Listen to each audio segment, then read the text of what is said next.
We're here with Ron Koertge, multiple ALA award winner for YA fiction, as well as a recipient of 2 PEN prizes. Ron has also won a NEA fellowship for poetry, and his poetry has twice been included in the Best American Poetry. Thank you so much for joining me today. Glad to be here. I really appreciate it. Your poems cover a range of topics, from the inner life of superheroes to relationships to writing. How do you these ideas?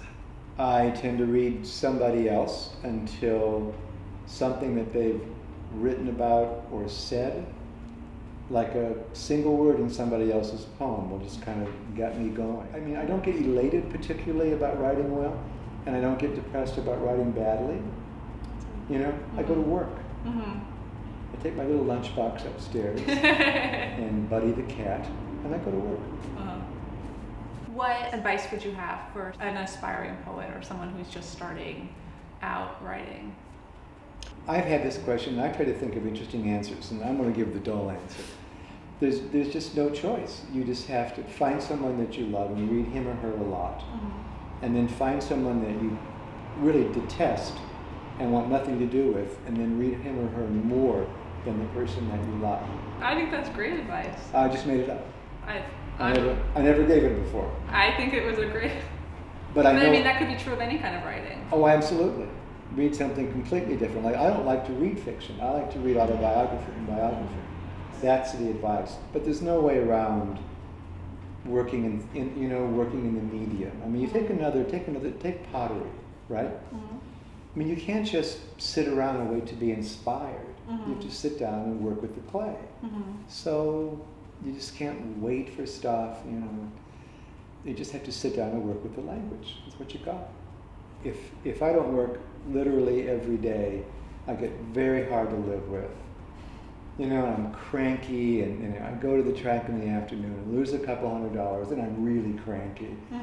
And Bianca will just say to me, in effect, you know, Jesus, shut up and go to work. So I do. When we were talking about you like to read, your advice that you should read some of your favorite writers and then more of your least favorite. I won't make you name names. I'll name names. Oh, I love to name names. Okay, let's name names. Who is your favorite? Who are your least favorites? Oh, Billy Collins is my favorite. Really? Yeah. Well, I've known him for 30 years, so it's easy. But he's also wonderful. I would love him if I didn't know him. And then I read people like Longfellow. I mean, he'll just drive you crazy. It's so arcane and weird, but there's stuff going on in Longfellow that I kind of like. You know, I was reading Tennyson, who I don't like very much, but there's stuff going on that I don't know how to do. So that was where the advice came from. I do it myself. And then as far as other living poets go, there's just such a handful. I mean, Gaylord Brewer, Charles Harper Webb, Suzanne Lummis. I mean, you know, literally the list goes on and on. They're all alive, which is unusual. I like to read poets who are alive, but I'll just go to the library and arbitrarily take out a book. You know, I really believe in that random business, and I'll just see what's there. And is that how you kind of developed your voice as a poet? Yeah, you know, I'm a smarty pants by nature. Okay. Yeah, and I read a poet named Edward Field. Ed's 10 years older than I am and still going, which is, I have hopes. My voice is like his. So I wrote smarty pants, fast stuff. I mean, in the 60s and 70s, I would write 4 or 5 poems a day. You know, not very good, but it, you know, with that scattershot effect, you get something good every now and then. That was me. What do you think is essential quality for a poem to be good?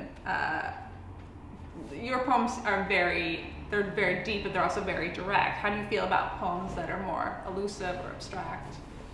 Well, they're not for me. When I read poetry, 3/4 of what I read, I have no idea what they're talking about. I don't know what's going on. So I put the book down. But I go to the library 50, 75 times a year, and for a couple of bucks get these ILL books, right, interlibrary loans. And sometimes I'll just stand and look through the poems and think, oh, for Christ's sake, and just put it right back in the bin. I don't want nothing to do with it. But you know, it's kind of like long shots at the track where I only go 5 days a week, but then they only run 5 days a week. You have to take the shot every now and then. Mm-hmm. And I'll open a book. Matthew Dickman's new book. He won the Tufts Prize. That kid just knocks me out, and I can't write like that. What is your process for writing a book? Do you have do you have steps that you take? Not many more than 4 pages a day. Mm-hmm. You know, I'm the kind of guy who I outlined a book once, and it was jejune, jejune beyond belief, because I knew what the steps were going to be. I can't even think of an analogy, but probably like sex at Masters and Johnson, you know, someone telling you what to do next. It was really bad. Yeah. So now I just kind of put these characters in motion, and Hemingway had terrific advice. He would stop in the middle of a sentence after he'd worked a number of hours or pages. And I took that advice because you go up the next morning and you read up to it and you've got momentum. And you just go right straight through. And I'll lie in bed and I'll think, you know, what do these kids have to say tomorrow? What do they have to do? Where do they have to go? And then I'll just, you know, my subconscious works like every writer's all on its own. When I'm at the track, you know, screaming for some 20-to-1 shot, he'll come in or not, and I'll turn away to go back and meet my cronies, and I'll write something in my program that I'm going to use. It just works on its own. How has the literary landscape changed since you first got started as a writer? Have you felt a difference from, you know, the first time you got published to now? Well, not so much in poetry. If I knew more about poetry, which I don't, I don't follow, you know. I don't follow the big movements if there are big movements. Yeah, maybe there aren't. Thank God there aren't any. And in YA fiction anyway, there's a lot more latitude. I could never have written Stoner and Spaz 30 years ago. And I certainly couldn't have written Brimstone Journals, which was a very eerie book because it was about a school shooting, a high school shooting, before there was a high school shooting. Wow. Yeah, talk about the hair on your arm standing up. Yeah. You know, when that happened, my editor said, "Did you hear about this?" Called me up, and she said, "I don't know if this is good or bad." Yeah. Because it would be, if you saw it as predatory, it would be bad. Right. But if you saw it as an antidote to that sort of thing, it would be good. Yeah. Has it been used as? Oh yeah. Oh yeah. Yeah. When I go to book talk and stuff, when I travel, I'll sometimes go to juvenile halls, and the kids will have read that book, and they love that book. It's profane, you know.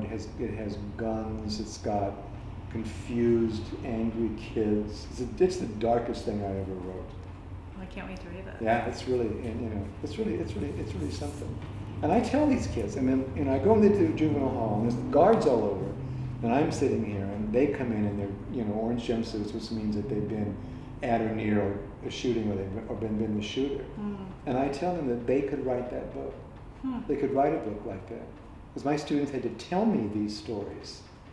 You know, my remedial writing students at the City College, they told me these stories. And I would ask them, can I use these? I'm going to change things. And they would say yes or no, and then I would abide by that. And I tell them, you don't have to worry about the grammar or the punctuation, any of that crap that scares you in high school. You just write these things down. Any publisher who's taken by this will find someone to fix it. Yeah. Don't worry about that. Has anyone ever done that and let you know about that? No, you know, no, they're not motivated kids. Yeah. So you mentioned that you're working on a book. Is that what your big project is? For what's next? Yeah. This book called Rocket Man that I was talking about that I think I need a whole new way around it. Because I just have a little bit of, you know, ennui or something about the steps that I need to take to revise the book the way it is. So I want to do something really different. I may know what it is. I'm excited. I can't tell you. I wouldn't ask. I wouldn't dare. I don't blame you for asking, but I won't even tell my wife. You gotta keep secrets sometimes. Well, you know, you you could wash things away. Mm-hmm. Some people can jabber about their work and it helps them. I can't. Yeah, I can. Yeah. Ron, thank you so much That was a pleasure. for talking with us. I really appreciate it. Thank It was you very really, much. really fun to meet you. Good. Thank you.